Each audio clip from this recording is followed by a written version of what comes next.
ಸಂವಿಧಾನ ಬಂದ ನಂತರ ನಮಗೆ ಸಿಕ್ಕಿರ್ತಕ್ಕಂಥ ಮೀಸಲಾತಿ ಎಷ್ಟು ಮಟ್ಟಿಗಿದೆ ಅಂತಕ್ಕಂಥದ್ದನ್ನ ಒಂದು ಸಾಲ ನಾವು ಮಾತಾಡೋಕ್ಕಿಂತ ಮುಂಚೆ ಸ್ವಲ್ಪ ಹಿಂದಕ್ಕೆ ಹೋದರೆ ನಾವು ಅಂಬೇಡ್ಕರ್ ಅವರಿಗೆ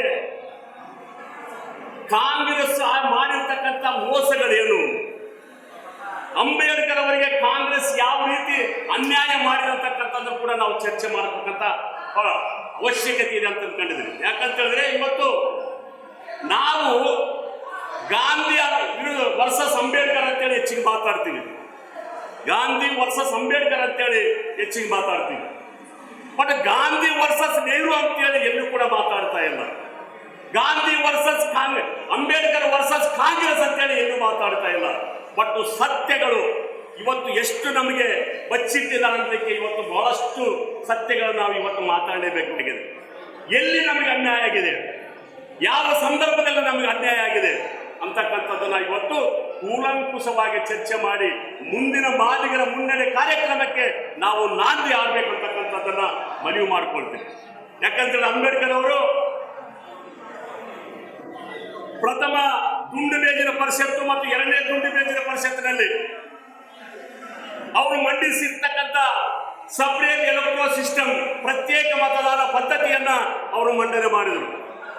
ಪ್ರತ್ಯೇಕ ಪದ್ಧತಿ ಮತದಾನ ಪದ್ಧತಿ ಅದನ್ನ ಮೂರನೇ ರೌಂಡ್ ಟೇಬಲ್ ಕಾನ್ಫರೆನ್ಸ್ ನಲ್ಲಿ ಪ್ರಧಾನ ಆಗಿರ್ತಕ್ಕಂಥ ರಾಮ್ಸೆ ಮೆಕ್ಡೊನಾಲ್ಡ್ ಅದನ್ನ ಒಪ್ಪಿ ಕಮ್ಯುನಲ್ ಅವಾರ್ಡ್ ಮಾಡ್ತಾರೆ. ದಲಿತರಿಗೆ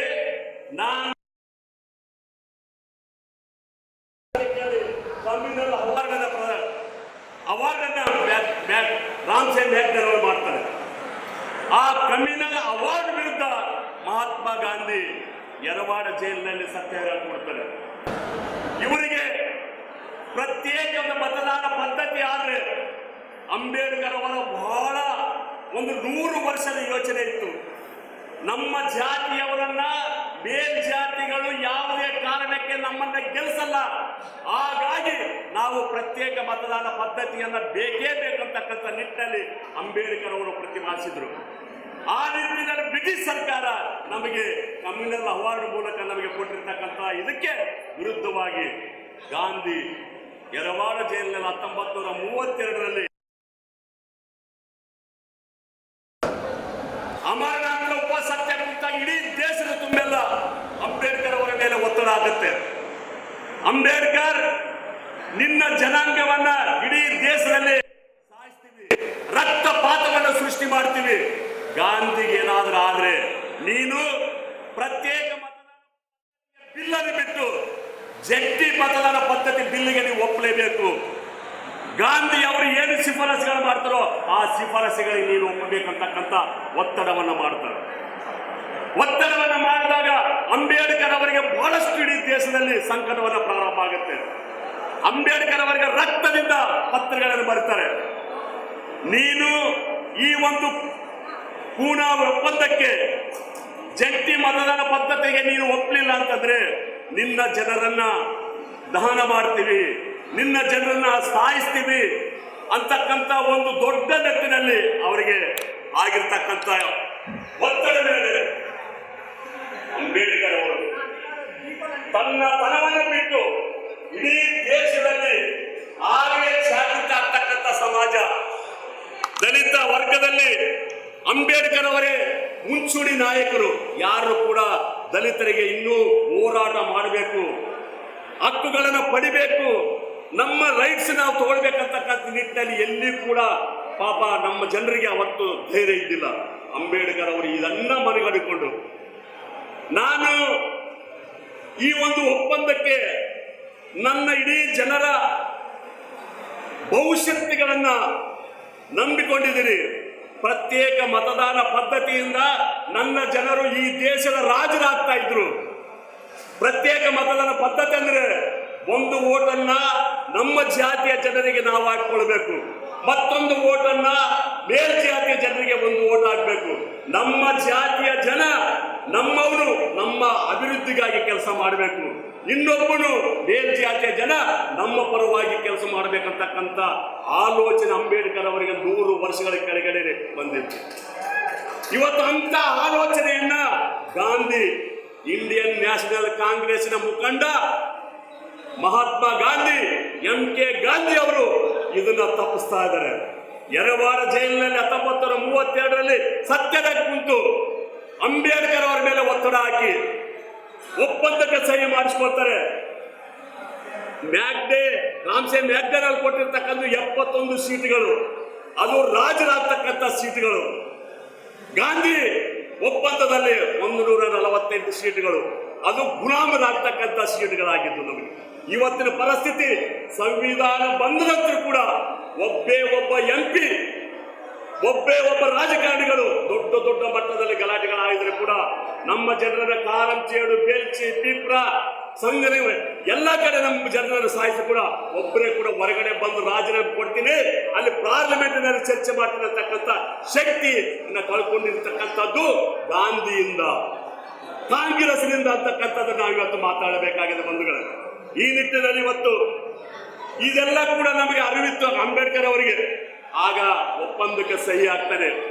ಅನಿವಾರ್ಯ ಪರಿಸ್ಥಿತಿಯಲ್ಲಿ ಇಡೀ ಗದ್ಗತಿಗೆನಾಗಿ ಮುಂದಿನ ದಿನಗಳಲ್ಲಿ ನನ್ನ ಜನ ಇದಕ್ಕೆ ಏನಾದರೂ ಕೂಡ ಶಕ್ತಿಯನ್ನು ತುಂಬಬೇಕು, ಇದನ್ನು ಉಳಿಸ್ಕೋಬೇಕಂತೇಳಿ ಗದ್ಗತಿಗೆನಾಗಿ ಇವತ್ತು ಪೂನಾ ಒಪ್ಪಂದಕ್ಕೆ ಸಹಿ ಹಾಕಿ, ಪೂನಾ ಒಪ್ಪಂದಕ್ಕೆ ಸಹಿ ಹಾಕಿದ ನಂತರ ನಾವು ಆವತ್ತೇ ಅಂಬೇಡ್ಕರ್ ಅಂದ, ನಾನು ಗುಲಾಮ ಪದ್ಧತಿಗೆ ನಾನು ಸಹಿ ಹಾಕಿದ್ದೀನಿ, ನನ್ನ ಜನ ರಾಜರಾಗದನ್ನ ಗಾಂಧಿ ತಪ್ಪಿಸಿದ ಅಂತಕ್ಕಂಥ ಮಾತನ್ನ ಅಂಬೇಡ್ಕರ್ ಅವರು ಹೇಳಿದರು.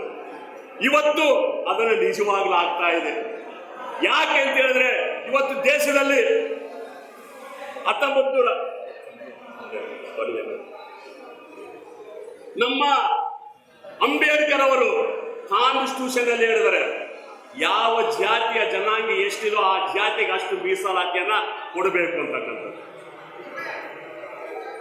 ಯಾವ ಜಾತಿ ಜನ ಎಷ್ಟು ಸಂಖ್ಯೆ ಇದೋ ಅಷ್ಟು ಸಂಖ್ಯೆ ಮೀಸಲಾತಿಯನ್ನು ಕೊಡಬೇಕು ಅಂತಕ್ಕಂಥ ನಿಟ್ಟಿನಲ್ಲಿ ಇದಕ್ಕೆ ಪರವಾಗಿ ಪೂರಕವಾಗಿ 1965ರಲ್ಲಿ ಲಾಲ್ ಬಹದ್ದೂರ್ ಶಾಸ್ತ್ರಿ ಅವರೊಂದು ಕಮಿಷನ್, ಲೋಕರೆ ಕಮಿಷನ್ ಅನ್ನು ಏರ್ಪಾಡು ಮಾಡ್ತಾನೆ. ಲೋಕರೆ ಕಮಿಷನ್ ವರದಿಯನ್ನು ಕೊಡುತ್ತೆ. ಹೌದು, ಈ ದೇಶದಲ್ಲಿ ತಾರತಮ್ಯ ಆಗ್ತಾ ಇದೆ. ಕೆಲವೊಂದು ಕಡೆ ಕೆಲವೊಂದು ಜಾತಿಗಳು ಮೀಸಲಾತಿಯಿಂದ ಹೆಚ್ಚಿಗೆ ಗಮನಿಸ್ತಾ ಇದ್ದಾವೆ. ಮಾದಿಗ ಜನಸಂಖ್ಯೆ ಮೀಸಲಾತಿಯಿಂದ ವಂಚಿತ ಆಗ್ತದೆ ಅಂತಕ್ಕಂಥ ವಿರೋಧ ಕಮಿಷನ್ ರಿಪೋರ್ಟ್ ಕೊಡುತ್ತೆ.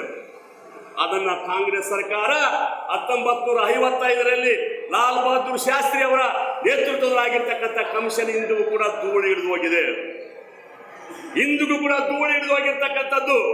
ಅದಾದ ನಂತರ ಮನಮೋಹನ್ ಸಿಂಗ್ ನೇತೃತ್ವದಲ್ಲಿ ಉಷಾ ಮೇಯರ್ ಕಮಿಷನ್ ಅನ್ನ ಪ್ರಾರಂಭ ಮಾಡ್ತಾರೆ. ಉಷಾ ಮೇಯರ್ ಕಮಿಷನ್ ಪ್ರಾರಂಭ ಮಾಡಿ ಪಾಪ ಉಷಾ ಮೇಯರ್ ಅವರು ವರದಿಯನ್ನು ಕೊಡ್ತಾರೆ. ರಾಜ್ಯಗಳಿಗೆ ಹಕ್ಕು ಅಧಿಕಾರ ಕೊಡಬೇಕಂದ್ರೆ, ಮೀಸಲಾತಿ ಹಂಚಿಕೆ ಅಧಿಕಾರ ಕೊಡಬೇಕಂತಂದ್ರೆ 341 ತಿದ್ದುಪಡಿ ಮಾಡಿ ಆ ರಾಜ್ಯಗಳಿಗೆ ಮೀಸಲಾತಿಯನ್ನು ಕೊಡ್ತಕ್ಕಂಥ ಅಧಿಕಾರವನ್ನ ಕೊಡಬೇಕು ಅಂತಕ್ಕಂಥ ಉಷಾ ಮೇಯರ್ ಕಮಿಷನ್ ಕೂಡ ರಿಪೋರ್ಟ್ ಕೊಡುತ್ತೆ. ಕರ್ನಾಟಕದಲ್ಲಿ ರಾಜ್ಯ ಸರ್ಕಾರ ಕಾಂಗ್ರೆಸ್ ಕಮಿಷನ್ ಅನ್ನು ಏರ್ಪಾಟು ಮಾಡುತ್ತೆ. SM ಕೃಷ್ಣ ಅವರು ಕಮಿಷನ್ ಅನ್ನು ಏರ್ಪಾಟು ಮಾಡ್ತಾರೆ. ಸದಾಶಿವ ಆಯೋಗ ವರದಿಯನ್ನ ವರದಿ ನೇಮಕ ಆಯ್ತು, ರಿಪೋರ್ಟ್ ಕೊಟ್ಟರು. ಆ ರಿಪೋರ್ಟ್ ಇದುವರೆಗೂ ಕೂಡ ಕಾಂಗ್ರೆಸ್ನ ನಾಯಕತ್ವದಲ್ಲಿ 2013ರಿಂದ 2018ರವರೆಗೆ ಇರ್ತಕ್ಕಂಥ ಸಿದ್ದರಾಮಯ್ಯ ನೇತೃತ್ವದ ಸರ್ಕಾರ ಅದನ್ನ ಧೂಳು ಕೂಡ ನೋಡಲಿಲ್ಲ, ಮುಟ್ಲಿಕ್ಕೆ ಆಗಲಿಲ್ಲ. ನಾವು ಎಷ್ಟು ಹೋರಾಟ ಮಾಡಿದ್ರು ಕೂಡ ಪ್ರತಿಯೊಂದು ಭಾಷಣದಲ್ಲಿ ನಾನೇ ಮಾಡ್ಬೇಕಂದ್ರಯ್ಯ, ನನ್ನ ಬಿಟ್ಟು ಯಾರು ಮಾಡೋಕ್ಕಾಗಲ್ಲ ಅಂತ ಹೇಳಿದ. ಮೊನ್ನೆ ಬೆಳಗಾಂನಲ್ಲಿ ಮಾಡ್ತಾರೆ ಅಂದ್ಕೊಂಡಿದ್ದೆ, ಅದು ಆಗಲಿಲ್ಲ. ಕಳೆದ ಬೆಳಗಾಂನಲ್ಲಿ 5 ವರ್ಷ ಕೆಳಗಡೆ ನಮ್ಮ ಗೆಳೆಯರು, ನಮ್ಮ ಹೋರಾಟಗಾರರು, MRHS ದಂಡೋರ ಗೆಳೆಯರೆಲ್ಲ ಹೋರಾಟ ಮಾಡಿದ್ರು, ಲಾಠಿ ಚಾರ್ಜ್ ಮಾಡಿದ್ರು, ಎಷ್ಟೋ ಜನ ಕೈ ಕಾಲುಗಳನ್ನು ಮುರಿಸಿದ್ರು. ಆದ್ರೂ ಕೂಡ ಮುಟ್ಲಿಲ್ಲ, ಇಂದಿಗೂ ಕೂಡ ಮುಟ್ಲಿಲ್ಲ. ಬಟ್ ಒಂದನ್ನು ನಾನು ಹೇಳಕ್ಕೆ ಇಷ್ಟಪಡ್ತೇನೆ ಬಂಧುಗಳೇ, ಇವತ್ತು ಇಡೀ ರಾಜ್ಯದಲ್ಲಿ ನಮ್ಮ ಕಮಿಷನ್ ಅನ್ನ ಸಂಪುಟ ಸಭೆಗೆ ತಂದು, ಸಂಪುಟ ಸಭೆಯಲ್ಲಿ ಮಾಧುಸ್ವಾಮಿ ಅವರ ನೇತೃತ್ವದಲ್ಲಿ 5 ಜನ ಸಮಿತಿ ಸದಸ್ಯರನ್ನ ಮಾಡಿ ಸದಾಶಿವ ಆಯೋಗದ ವರದಿ ಜೊತೆಯಲ್ಲೇನೆ ಇವತ್ತು 5 ಜನ ಸಂಪುಟ ಸಭೆಯ ಸದಸ್ಯರು ಒಂದು ರಿಪೋರ್ಟ್ ಅನ್ನು ಕೊಟ್ಟರು, ಒಂದು ಸಮಿತಿಯ ವರದಿಯನ್ನು ಕೊಟ್ಟರು. ಆ ವರದಿಯನ್ನ ರಾಜ್ಯ ಸರ್ಕಾರ ಕೂಡಲೇ ಕೇಂದ್ರಕ್ಕೆ ಕಳಿಸಿರ್ತಕ್ಕಂಥದ್ದು ಬಿಜೆಪಿ ಸರ್ಕಾರ ನೇತೃತ್ವದಲ್ಲಿ. ನಾವು 30 ವರ್ಷಗಳ ಕಾಲ ಕರ್ನಾಟಕದಲ್ಲಿ ಇಡೀ ದೇಶದಲ್ಲಿ 1965ರಿಂದ ಕಾಂಗ್ರೆಸ್ನ ನಂಬಿಕೊಂಡು ಕೂತ್ಕೊಂಡಿದ್ದೀವಿ. ಕಾಂಗ್ರೆಸ್ನ ನಮಗೆ ಅನ್ಯಾಯ ಮಾಡುತ್ತೆ ತಗೊಂಡಿದ್ದೀವಿ. ಆಂಧ್ರ ಪ್ರದೇಶದಲ್ಲಿ ಎಲ್ಲೋ ಒಂದು ಕಡೆ ಹಳ್ಳಿಯಲ್ಲಿ, ಪ್ರಕಾಶಂ ಜಿಲ್ಲೆಯ ಹಳ್ಳಿಯಲ್ಲಿ ಹುಟ್ಟಿರ್ತಕ್ಕಂಥ MRHS ಇವತ್ತು ಇಡೀ ದೇಶದಲ್ಲಿ ತನ್ನ ಧ್ವನಿಯನ್ನು ಎತ್ತಿದೆ. ಇಡೀ ದೇಶದಲ್ಲಿ ಇವತ್ತು ಧ್ವನಿಯನ್ನು ಎತ್ತುತ್ತಾ ಇದೆ. 2000ರಲ್ಲಿ ಚಂದ್ರಬಾಬು ನಾಯ್ಡು ಮೀಸಲಾತಿಯನ್ನು ಮಾಡಿಬಿಟ್ಟು ಕೇಂದ್ರ ಸರ್ಕಾರ ವಾಜಪೇಯಿ ಅವರು ಪ್ರೈಮ್ ಮಿನಿಸ್ಟರ್ ವಾಜಪೇಯಿ ಇದ್ದಾಗ ರಾಜ್ಯಪಾಲರು ಅದಕ್ಕೆ ಅಂಕಿತವನ್ನು ಕೊಡ್ತಾರೆ, ರಾಷ್ಟ್ರಪತಿ ಅವರು ಅಂಕಿತ ಕೊಡ್ತಾರೆ. ಆಂಧ್ರ ಪ್ರದೇಶದಲ್ಲಿ, ಉಮ್ಮಡಿ ಆಂಧ್ರ ಪ್ರದೇಶದಲ್ಲಿ 4 ವರ್ಷ ಮೀಸಲಾತಿಯನ್ನು ತೆಗೆದುಕೊಂಡಿರ್ತಕ್ಕಂಥ ನಮ್ಮ ಜನ, ಡಾಕ್ಟರ್ಗಳು, ಇಂಜಿನಿಯರ್ಗಳು ಸುಮಾರು 50,000 ಜನ ಆಗಿರತಕ್ಕಂಥ ಮಾತ್ರ ಮಂದಕೃಷ್ಣ ಮಾದಿಗೆ ಹೇಳ್ತಾರೆ ಬಂಧುಗಳು. 4 ವರ್ಷದಲ್ಲಿ 50,000 ಉದ್ಯೋಗಗಳಲ್ಲಿ ನಮಗೆ ಅನುಕೂಲ ಸಿಕ್ಕಿದಂತಕ್ಕಂಥದ್ದು ಮಂದಕೃಷ್ಣ ಮಾದಿಗ ಗೌರವದಿಂದ ಹೇಳ್ತಾರೆ. ಅದಕ್ಕೆ ವಿರುದ್ಧವಾಗಿ ಆಂಧ್ರ ಪ್ರದೇಶದಲ್ಲಿ EV ಚಿನ್ನಯ್ಯನ ಸುಪ್ರೀಂ ಕೋರ್ಟ್ ಕಳಿಸಿ ಸುಪ್ರೀಂ ಕೋರ್ಟ್ನಲ್ಲಿ ನಮ್ಮ ವಿರುದ್ಧ ಅದರ ತಡೆ ಮಾಡ್ತಾರೆ. ಇವತ್ತು ಸುಪ್ರೀಂ ಕೋರ್ಟ್ನಲ್ಲಿ ಇವತ್ತು ಈ ಒಂದು ಪ್ರಕರಣ ಇದೆ. ಮೋಸ್ಟ್ಲಿ ಇವತ್ತು ನಾಳೆ ಈ ಪ್ರಕರಣ ಸುಪ್ರೀಂ ಕೋರ್ಟ್ನಲ್ಲಿ ಬರಬಹುದು.